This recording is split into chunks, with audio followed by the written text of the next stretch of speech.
말씀을 전합니다. 신약성경 곳곳에는 우리에게 깨어 있을 것을 당부하시는 말씀이 나옵니다.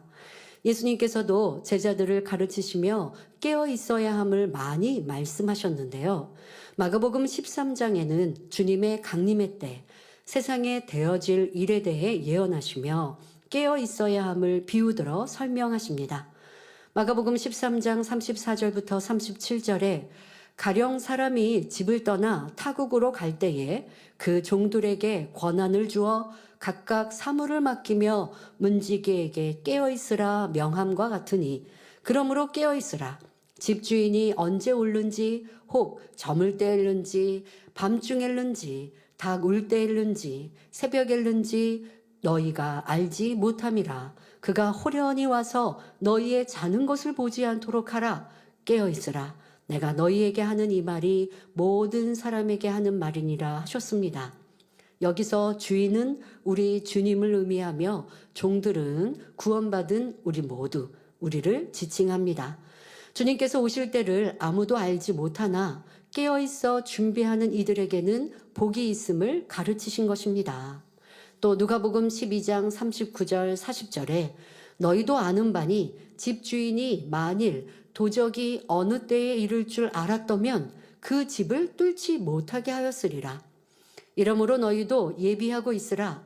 생각지 않은 때에 인자가 오리라 말씀하셨습니다.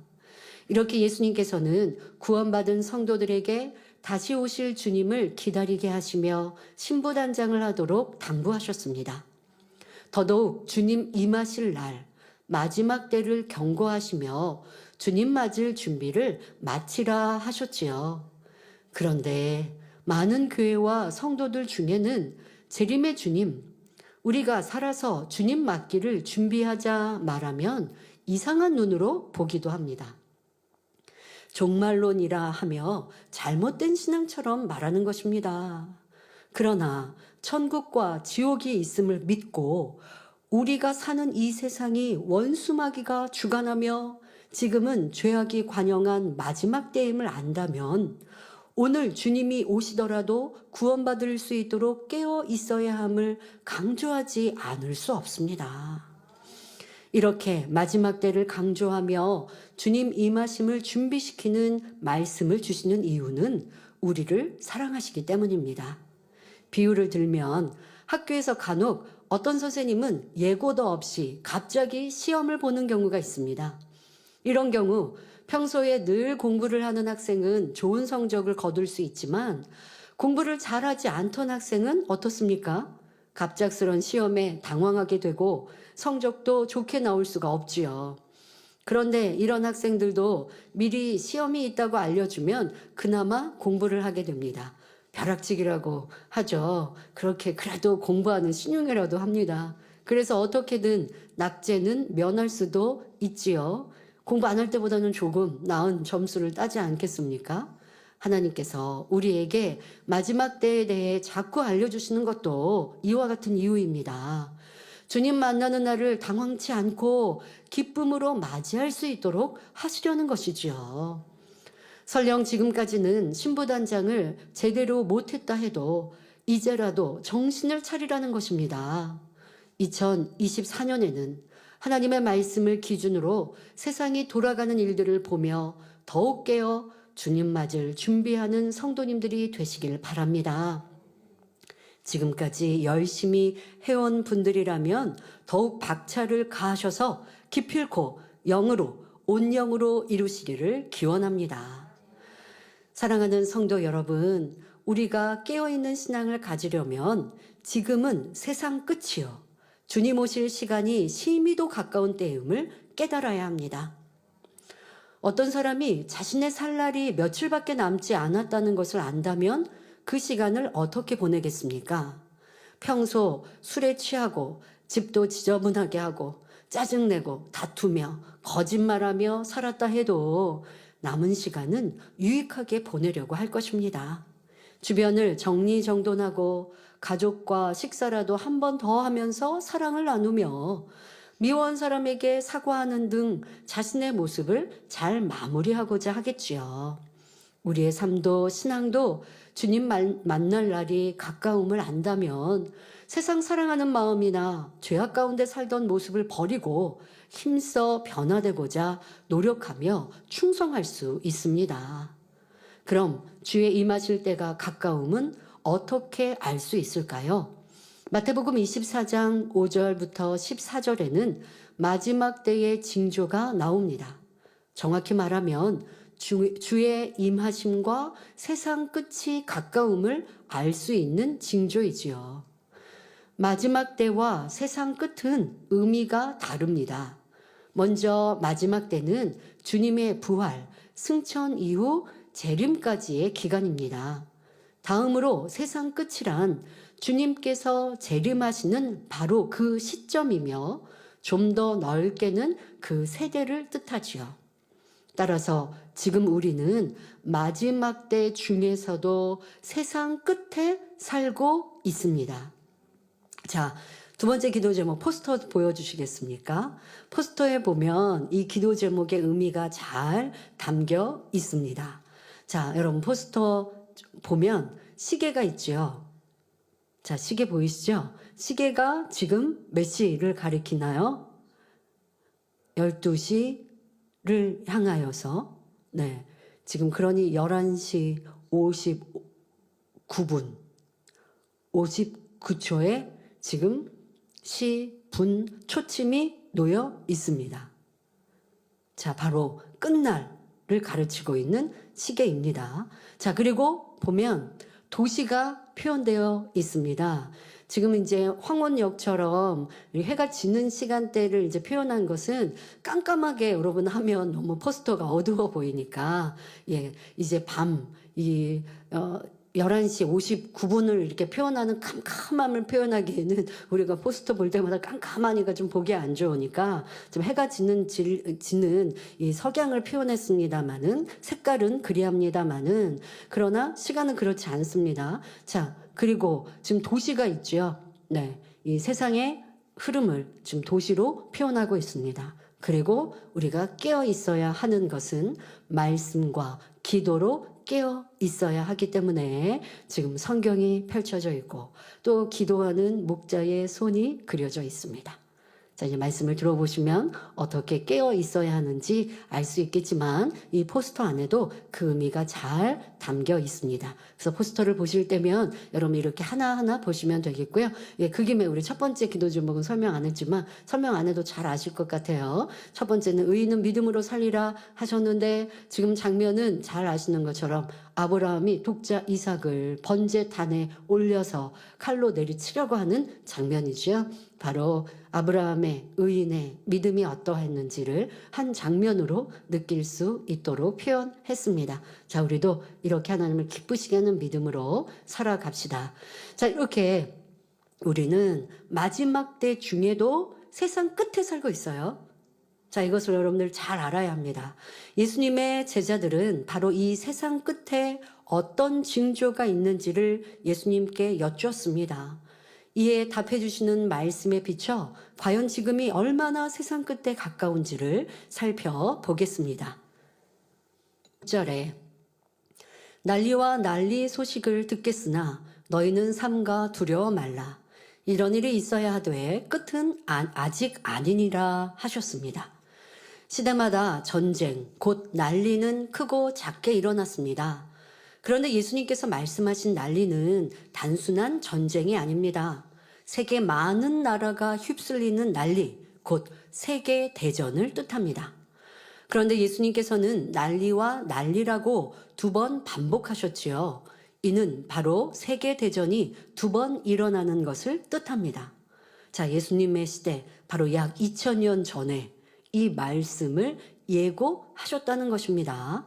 자, 예수님의 말씀대로 1900년대에 2차례의 세계 대전이 있었습니다. 이런 일을 보면 아직 세상 끝은 아니지만 때가 가깝게 이른 것을 알라 하신 것입니다. 다음으로 마태복음 24장 7절 전반절에 민족이 민족을, 나라가 나라를 대적하여 일어나겠고 하셨는데 2023년에도 작년 2023년에도 나라 간의 전쟁, 민족 간의 전쟁으로 세계에 큰 근심과 경제의 어려움을 가져왔지요. 아직도 멈추지 않고 끝나지 않은 전쟁들이 있습니다. 마태복음 24장 7절 후반절에 처처에 기근과 지진이 있으리니 하셨습니다. 요즘처럼 물질 문명이 발달한 시대에 굶는 사람, 이 기근이 있을까요? 얼마나 있을까요? 여러분들 그렇게 궁금하십니까? 그런 생각 해보셨습니까? 생각해봐야죠. 왜? 예수님께서는 이 마지막 끝날에 대한 예고를 하셨으니까 우리가 살고 있는 때가 정말 끝날인지를 이런 세상에 흘러가는 흐름과 예수님의 말씀과 비추어서 생각해 보아야죠. 2022년 UN 식량농업기구 한국협회 보고 자료에 의하면 전 세계적으로 2021년 기아로 굶주려서 고통받는 인구가 8억 2,800만 명이 증가해 세계 인구의 9.8%에 이르렀다고 합니다. 약 10%에 가까운 이런 인구가 먹지 못하여서 고통을 받고 있다는 거예요. 또한 2020년도에는 4,500만 명의 5세 미만 아동이 가장 치명적인 형태의 영양 불량인 쇠약으로 고통받았다고 하죠. 주된 원인은 가뭄과 분쟁으로 인해 곡물 가격이 폭등하기 때문이라고 합니다. 또한 인류의 지나친 자연 파괴로 인해 환경이 오염되면서 지구온난화가 일어나고 있습니다. 그로 인해 갖가지 기상이변이 일어나면서 자연재해는 날로 심해지고 있지요. 여러분 얼마나 곳곳에 세상 곳곳에 자연재해가 사람들을 괴롭게 하고 힘들게 하고 있는지 우리는 이런 뉴스를 들을 때 그냥 넘기면 안 됩니다. 이런 뉴스에서 그렇게 얘기하죠. 기상 관측상 이렇게 큰 이렇게 어려운 이렇게 많은 더위 이런 건 없었다라고 말하는 일들을 들어볼 때 바로 주님이 임하실 때가 심히 가까운 것을 알아야 합니다.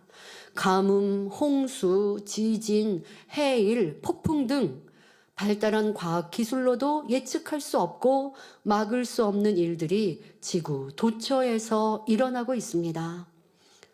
지금 이렇게 우박 같은 거, 아까 이렇게 보여준 건 눈이 아니죠. 우박이 떨어져도요, 저렇게 큰 우박들이 떨어지는 세계 곳곳의 일들을 여러분들이 눈을 크게 뜨고 귀를 열어서 듣고 보아야 합니다. 특별히 예수님께서 말씀하신 지진의 피해도 갈수록 심해지고 있는데요. 발생 빈도가 점점 증가하고 있을 뿐만 아니라 강도 역시 점차 세지고 있습니다. 가까운 일본 많은 지진, 또 우리나라의 지진도 최근 몇 년 동안 많이 심해진 것 여러분들 뉴스를 통해 확인할 수 있습니다.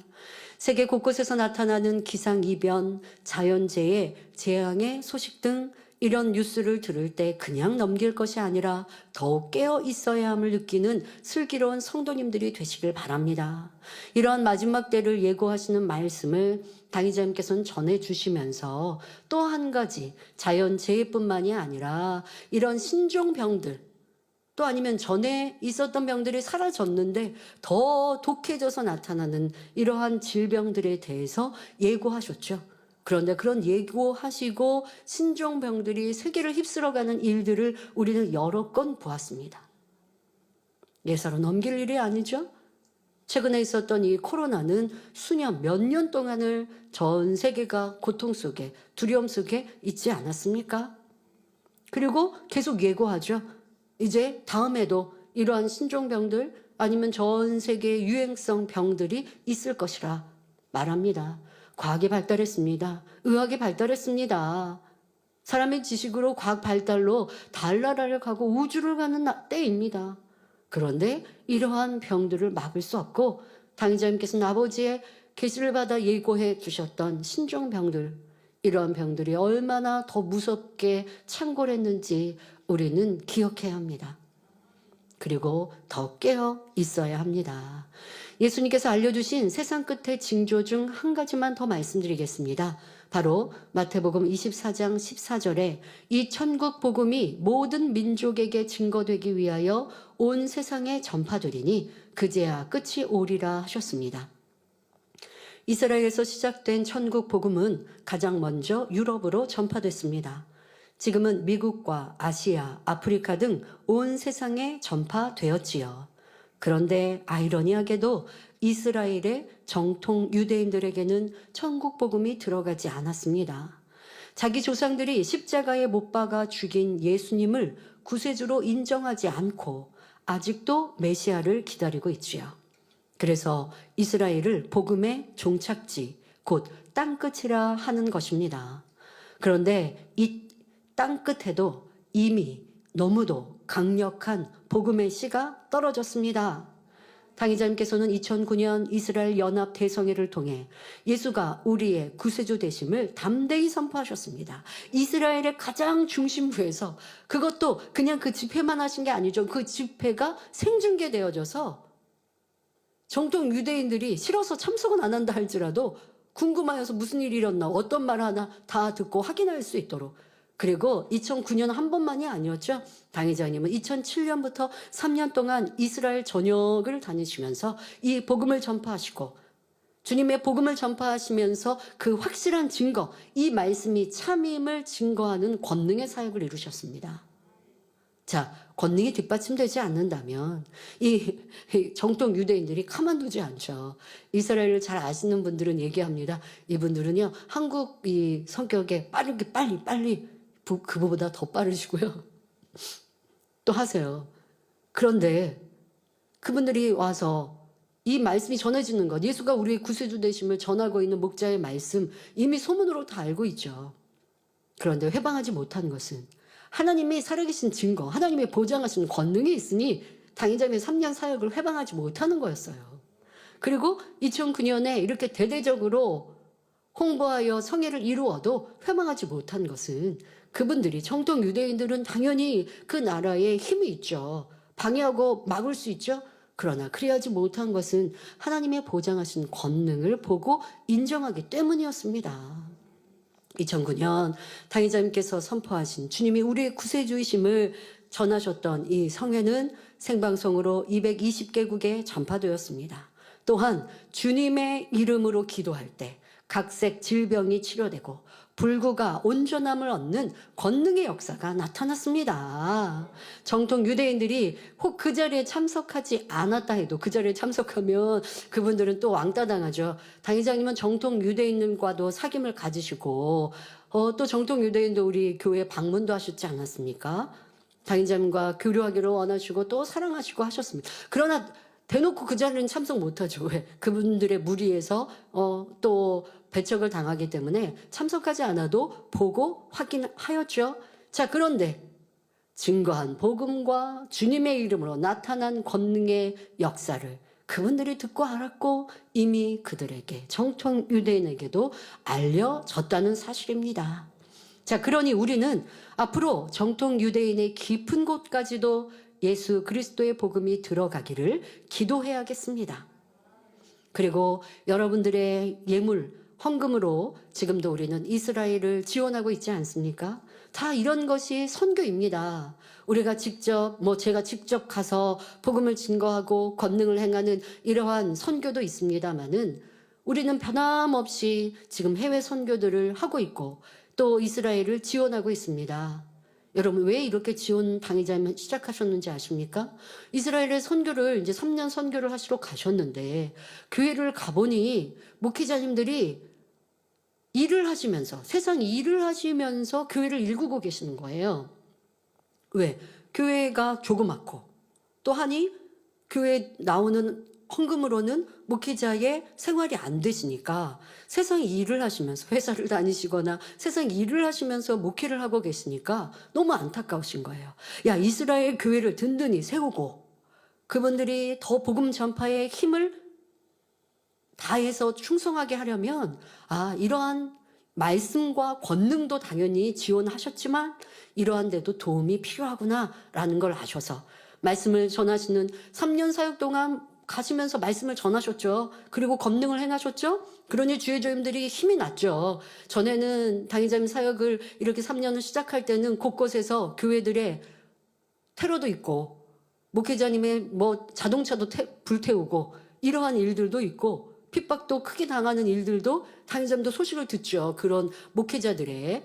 그런데 그런 것을 놓고 기도해 주시고 또 당회자님께서 담대히 복음 전파를 이루시고 무엇보다 크고 놀라운 권능으로 행하시니 목회자님들이 힘을 얻고 예수님의 시대의 역사가 지금도 이렇게 나타나는구나. 하나님의 종이면 이러한 권능으로 사역해야 하는구나 라고 마음에 먹고 그렇게 이 선교를 복음으로 선결되기를 사모하고 함께 따라가는 주의 종님들. 그러니 담대함이 막 생기시죠.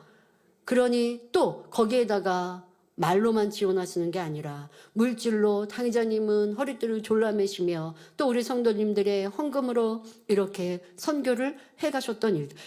당회자님 계실 때는요, 당회자님의 헌금으로 선교 대부분 하신 거예요. 이스라엘 선교.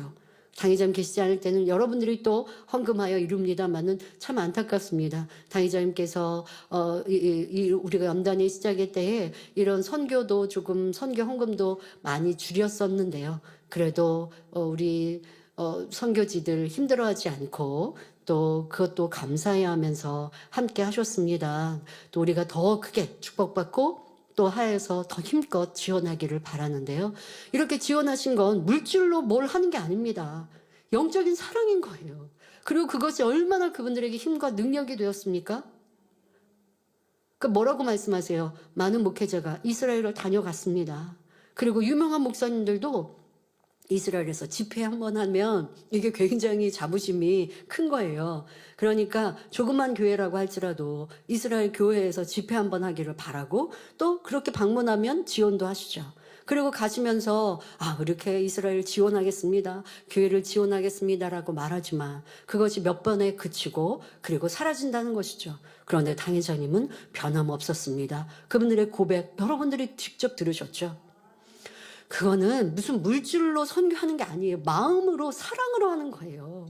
그 사랑이 있으니까 당회장님은 허리를 졸라매고 선교헌금을 준비하여 그분들을 도우셨고 그것이 그 교회와 양떼들과 목회자에게 힘이 되어서 활발히 복음 전파를 할 수 있게 했고 교회들을 든든히 세우고 부흥할 수 있도록 이루었으니 만민, 우리 성도들의 상급 아니겠습니까?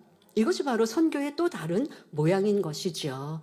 그렇게 이루었던 것들 우리는 계속하여 이룰 것입니다. 계속하여 이 이스라엘을 떨어진 선교의 복음이 주님의 복음이 정통 유대인에까지 전해져서 이제 7년 환란의 때에도 아름다운 열매를 맺히도록 우리는 계속하여 기도해 갈 것입니다.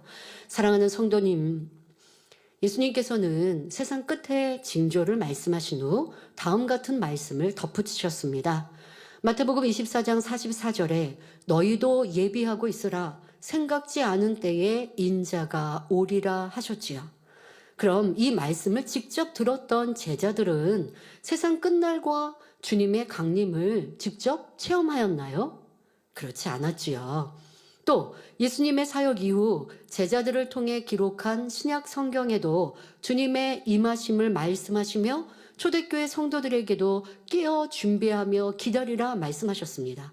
여러분 이제 우리 성경 읽게 하고 있습니다마는 신약 성경을 읽어보세요. 깨어 있으라. 초대교회도 또 신약 성경에도 깨어 있으라 말씀하세요. 그러면 그 말씀을 직접 받은 초대교회 성도들 주님이 임하심을 기다리고 사모했단 말이에요. 그런데 그분들은 주님의 직접 강림을 보지 못하였어요. 또 주님께서는 아직까지도 강림하지 않으셨고 이 세상도 끝나지 않았습니다. 그러면 하나님의 말씀이 틀린 것일까요? 그렇지 않지요. 이 세상 끝날은 하나님께서 정해 놓으셨고 분명히 이루어지며 우리는 그 지점을 향해 가고 있습니다.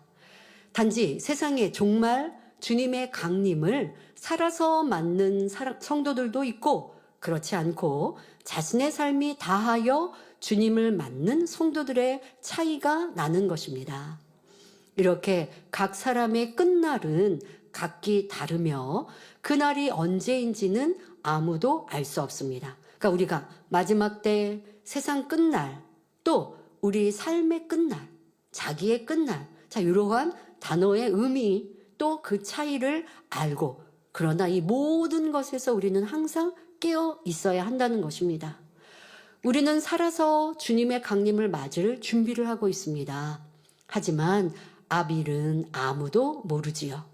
이 예배를 마치고 밤에 잠자리에 들었다가도 하나님께서 내 영혼을 부르시면 가야 합니다. 내일 무슨 일을 만날는지, 모레 무슨 일을 만날는지 아무도 모릅니다. 그러므로 우리는 항상 깨어 있어 끝날을 맞을 준비를 해 놓아야 하지요. 바로 내가 주님 품에 안기는 날이 나에게는 끝날이 되니 그때가 주님 맞는 날인 거예요, 여러분. 그러니 항상 깨어 있어야 한다는 것입니다. 그러면 나의 끝날은 우리 학생들은 이제 어리니까.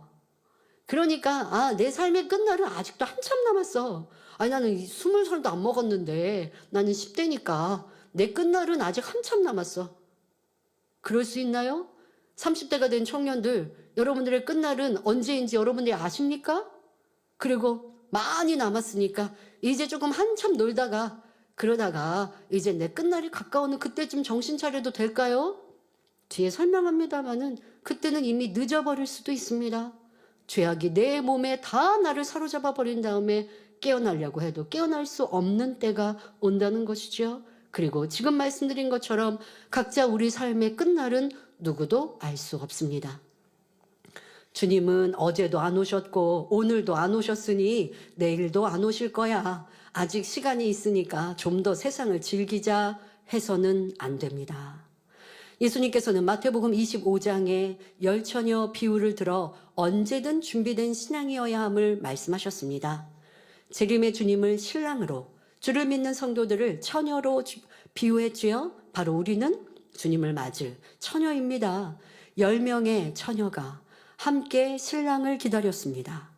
그 중에 5은 미련하고 5은 슬기 있다 했습니다. 미련한 5 처녀는 등은 가지되 기름을 준비하지 않았지요. 자, 등은 있었어요. 그런데 등에 불을 밝힐 기름은 준비하지 않았습니다. 슬기로운 5 처녀는 등과 함께 기름도 넉넉히 준비했습니다. 그런데 생각보다 신랑이 더디 옵니다. 초저녁을 지나 한밤중이 되어서야 그제야 오셨지요.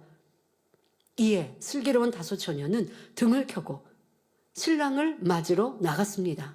하지만 미련한 5 처녀는 그제야 기름을 준비하러 갔던 것입니다. 신랑이 왔다고 잠들어 있는 처녀들에게 신랑이 왔다, 이제 깨어 신랑을 맞아라 라고 했습니다. 미련한 5 처녀는 등을 있어서 불을 밝혀야 신랑을 맞을 수 있는데 기름이 없으니 이제 그제야 기름을 준비하러 갔는데 그 사이에 혼인잔치에 들어가는 문은 닫히고 말았다는 것입니다. 뒤늦게 기름을 준비해온 미련한 5 처녀는 주여 주여 우리에게 열어주소서 아무리 문을 두드리고 외쳐도 문은 열리지 않습니다. 그리고 그 안에서 들려오는 소리는 신랑의 목소리이죠. 저희에게 내가 너희를 알지 못하노라 대답하고 있다는 사실입니다. 예수님께서는 이 비유 마지막에 이렇게 말씀하셨습니다. 마태복음 25장 13절에 그런즉 깨어있으라 너희는 그날과 그 시를 알지 못하느니라 하셨습니다. 성도 여러분, 이 비유에서 신랑이 밤중에 왔다고 했습니다. 밤이라도 초저녁이 있고 한밤중이 있으며 새벽도 있지요. 그 중에서 밤중은 가장 어두운 때요. 모두가 깊이 잠든 시각입니다. 또한 영적으로 밤은 어둠이요. 원수마귀가 주관하는 세상의 죄악입니다.